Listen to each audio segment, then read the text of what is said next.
புத்தி வேலை பண்ணியிருந்தா ஆன்மீகம்தான், வேற எப்படி போக முடியும்? கொஞ்சம் புத்தி கூர்மையாக வேலை பண்ணியிருந்தா இப்படி இப்படி உயிரோடு இருக்கிறன்னு அடுத்தது என்ன, ஒரு நாள் இந்த உடல் சத்திடுமே, அதுக்கப்புறம் என்ன நினைக்கிறது இருக்கதானே. அது ஒன்றும் யாரும் போதனை ஒன்றும் பண்ண தேவை இல்லை. அந்த கௌதம் புத்தா அவரை பற்றி கேள்விப்பட்டிருக்கீங்க. அவர் ராஜனாக இருந்தாங்க, ரொம்ப இன்பத்தில் இருந்தாங்க.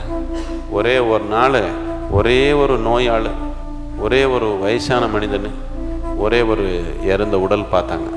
பார்த்தாலே எப்படி இருந்தாலும் நான் இப்படி தானே ஆன்மீக தேடுதலில் போயிட்டாங்க. இது சாமானியமாக நடக்கிறது. புத்தின்றது அடியாளங்களில் சிக்கி போயிருந்தா இது நடக்காது. எந்த அடியாளத்தில் சிக்கிக்காம புத்தி கூர்மையாக இருந்தா ஆன்மீகம்ன்றது தானாகவே வந்தே ஆகணும். அது எப்படி வராமல் இருக்க முடியும்? இதுக்கப்புறம் என்ன நினைக்க மாட்டீங்களா?